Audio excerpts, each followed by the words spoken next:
to the Courtauld collection in detail. I'm Sussan Babaie. I am a reader in Islamic and Iranian arts at the Courtauld. The detail that I will be focusing on today is the lid, or the top of the lid, of the Courtauld bag, the famous inlaid bag in the collection that was made in the 14th century, at the very beginning of the 14th century, in the city of Mosul in northern Iraq. The lid consists of at least 3 layers of an inscription band, a set of or a band of floral and vegetal motifs with roundels of geometric patterns, and then on top of that, on a raised platform, so to speak, is located a rectangular panel which is inlaid with silver primarily and highlights of gold.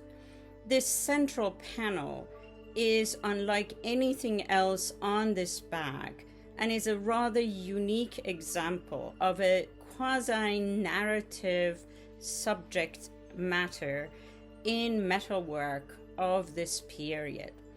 It is made up of a group of people who are standing, kneeling, and sitting, starting from the right and left-hand side of the panel and converging, as it were, towards the center.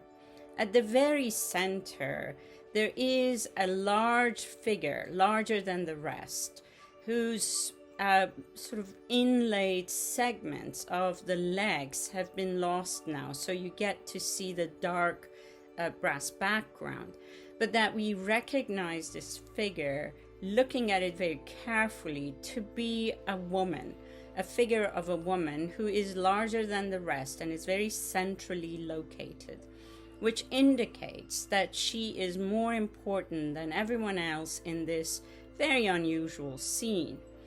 She is seated on a bench, which you can see the legs and the banisters of it just underneath her figure and the figure next to her, which is to our left, to her right. The figure next to her is a male figure who is quasi-kneeling in front of her and offering her a cup, basically. To her left, our right, are standing figures of attendants whose job it is to hold objects of use or of status for her. Immediately next to her is a figure who seems to be holding a mirror.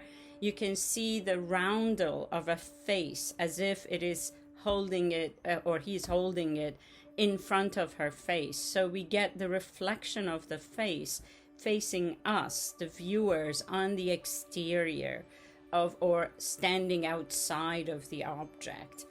That figure is also wearing a shoulder bag. I'll come back to this shoulder bag in a moment. Next to that figure is one who is holding a fan, a kind of a oval-shaped fan. Again, the inlay on the fan is lost. And then beyond that is a figure that holds objects for drinking or pouring liquid, and yet another one who is actually holding a musical instrument. To the other side, that is right of the figure of that woman, the high-ranking woman, and the companion who offers her in a kind of a kneeling position a cup, are again a line of attendants and servants, essentially, with one wearing a very funny hat, kind of square on and rectangular shape on the rim, and then a square on top, which is recognizable as a Mongol hat. I'll come back to this again as well. He seems to be offering a larger cup that goes to the person who sits next to the woman. Beyond that man There is a table of sorts with some vessels for drinking and pouring liquids from one cup to another, or from one big vessel into a smaller one, with an attendant who is busy doing exactly that. And then beyond him stands a man who is holding a falcon on his right hand.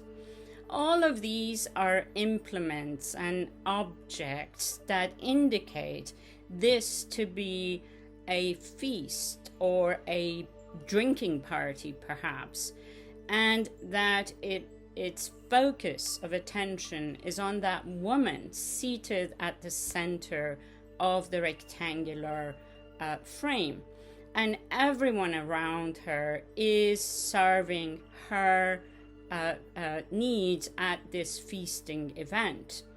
The fact that she is so large in size compared to the others, and that she's so centrally positioned, and that everyone seems to be looking towards her, is comparable, this kind of an image making, comparable to some of the drawings and paintings that come out of this period from the workshops, the ateliers that were situated in northwestern Iran, in Tabriz. We know, by way of research into these comparable material, the contextual situation here, that this woman was probably a high-ranking member of the Il-Khanid court.